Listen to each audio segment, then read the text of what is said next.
next speaker is Steve Ridella. He's the director of the Applied Vehicle Safety Research Program at the National Highway Traffic Safety Administration, NHTSA. NHTSA is an agency that deals with driver safety and car safety.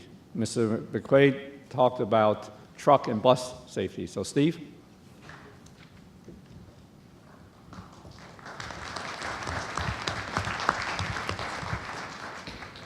Thank you.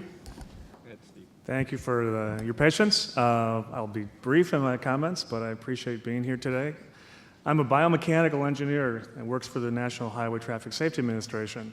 I also happen to speak French, Mr. Stone, and if you're here for his talk, I used it recently when I was on a business trip to Brussels in Belgium, and they had to ask directions to get to the airport to pick up my lost luggage. Engineers make up a vast amount of the people we have at NHTSA. We are a very small agency, but we have about 600 people. I would say easily over 200 of these people are engineers or scientists working every day to make the roads and cars that you drive in every day safer. And we do that in a variety of ways. Our mission is to save lives, prevent injuries, and reduce economic costs due to road traffic crashes through education, research, safety standards, and enforcement activities. Engineers play a big part in all those activities. I'm going to briefly review what engineers do for you every day at NHTSA. We go by numbers, and these numbers we calculate every year. We have over 15 different data sets that we use every year, but this is the one we focus on most, and you probably hear the most in the news. Fatalities are at a record low in our country these days on the road.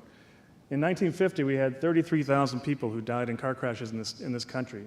It went up as more and more people drove through the 60s and the 70s, and then tailed off, but remained fairly stagnant. In the last few years, this number has dropped to where we're actually at fatalities, and we just announced last week, even lower than this number that we were in 1950.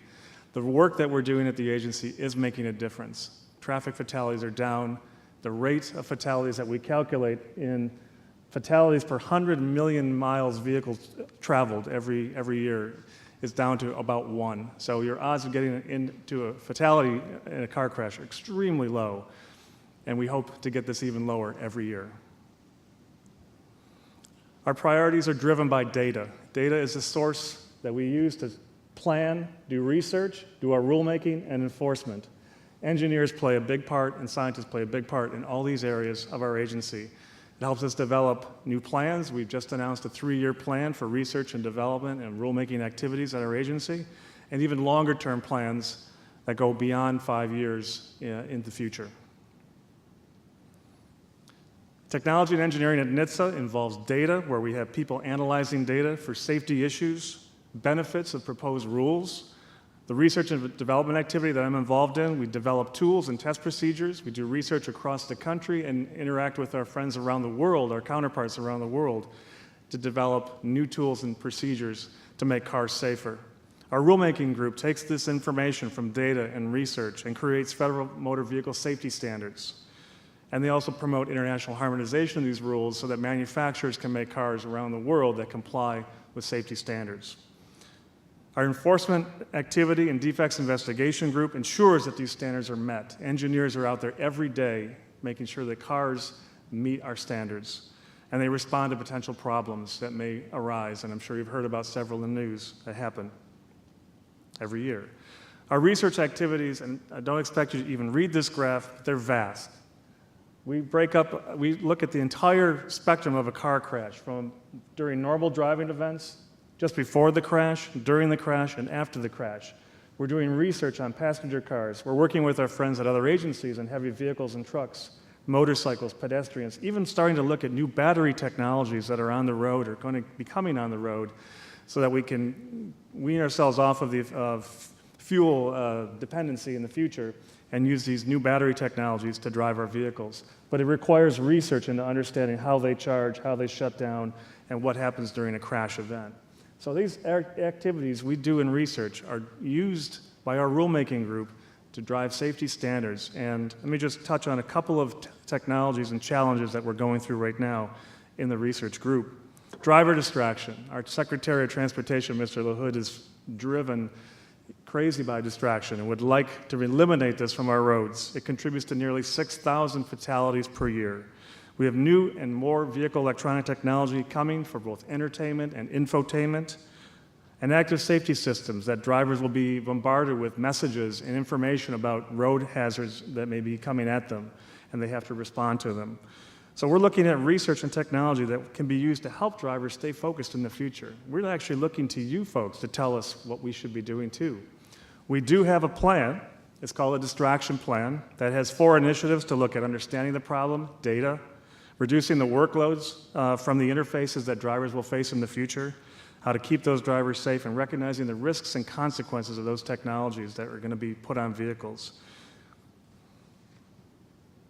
Connected vehicles. Believe it or not, cars are going to be talking to each other in the future, called V2V, vehicle to vehicle, and vehicle to infrastructure.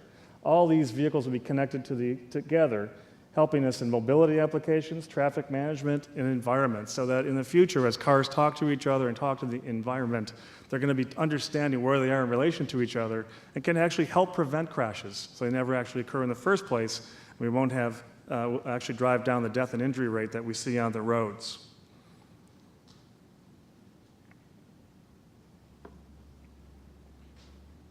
We look at new technologies to understand new crash events. This is a narrow offset crash. That is, this car is impacting a pole outside of its normal structural framework, and it causes tremendous damage to the vehicle, as you can see.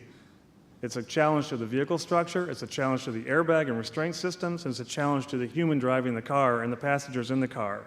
We're looking at ways to help vehicle manufacturers improve their crash event and the technology in their crash event like this, so that cars in the future can be safe, safer than they are now. Cars are extremely safe. We think looking at this kind of crashes and different kinds of crashes help us understand how to make cars even safer.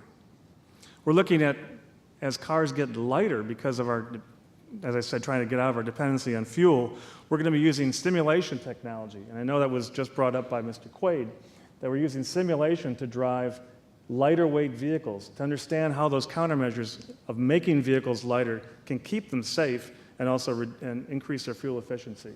So we're using a whole process to try to understand that. Engineers are at the heart of this kind of analysis and research. Our rulemaking group takes all that information, these challenges, and develops motor vehicle safety standards, and they provide consumer information. You may have heard of Stars on Cars, the NCAP program. That's what this rulemaking group does in addition to many other things. And I guess I said also, they're working with their international partners to develop standards that can be used across the world. The video coming up shows an example of a side impact crash that is used to evaluate side impact safety. We look at restraint system performance, we look at vehicle performance in this kind of crash. This is about 35, 37 miles an hour crash into the side of a vehicle. Very, very severe crash. And cars do extremely well in this, but we're hoping that we can make them even safer in the future. Our enforcement group, engineers that investigate and correct vehicle defects. They're out there every day on the roads responding to requests that come into the agency and issues that come up from our data systems. And they assure that these vehicles comply with our standards. An example of this is shown in the next video. Trying to understand what a fan that was breaking in a particular vehicle, and these are tests that were conducted to understand the failure of these fans and how to correct them. In summary, engineering at NHTSA includes many disciplines. I'm a biomechanical engineer. We have electrical engineers, civil engineers, mechanical engineers, human factors engineers. The list is growing. We contribute to all aspects of vehicle safety to make occupants safer, and we want to move that safety into the future to achieve our mission goals. Thanks for your attention.